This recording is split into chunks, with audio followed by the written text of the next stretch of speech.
ICC champions trophy শেষ হয়েছে 2 সপ্তাহ আগে। তবে বাংলাদেশের হিসেবে টুর্নামেন্টটি শেষ হওয়ার 3 সপ্তাহেরও বেশি হতে চলল।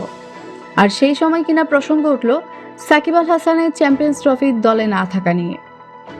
অবশ্য তিনি নিজেই দীর্ঘ সময় পর এ নিয়ে মুখ খুললেন।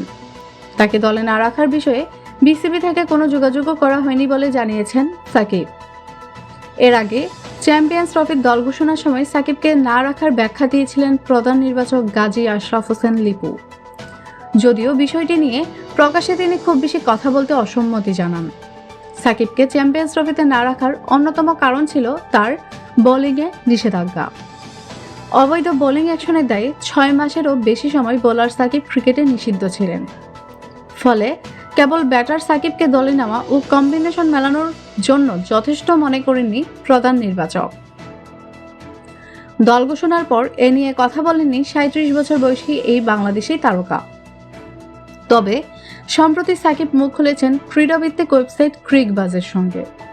সংক্ষিপ্ত প্রতিক্রিয়ায় অবশ্য তিনি অভিযোগ করতে চান না উল্লেখ করে বলেন, দেখুন, কারো বিরুদ্ধে আমার কোনো অভিযোগ নেই, তবে যদি এই বিষয়ে যোগাযোগটা ভালোভাবে করা হতো তাহলে আমি খুশি হতাম।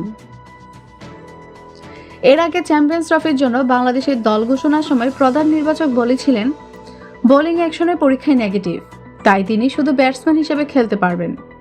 আমরা তাকে দল গঠনে ব্যাটসম্যান হিসেবে বিবেচনা করেছি, কিন্তু কম্বিনেশনে শুধু ব্যাটসম্যান হিসেবে তাকে জায়গা দেওয়া যায়নি। এক্ষেত্রে মাঠের বাইরে সমর্থকদের বিরোধিতার কোনো প্রভাব আছে কিনা সেই প্রশ্নে লিপুর জবাব, এই বিষয়ে আলোচনা হয়নি, তবে কেউ অবসর না নিলে বিবেচনায় থাকে, যেটা বিসিবি সভাপতিও বলেছেন। ফিটনেস বা অন্য সমস্যা আছে কিনা আমরা সব ক্লিয়ারেন্স চাই। এর বিষয়ে আলাপ বাড়াতে চাননি প্রধান নির্বাচক। পাবলিকলি এত লেজেন্ডারি কাউকে না রাখার কারণ আলোচনা করা ঠিক হবে না।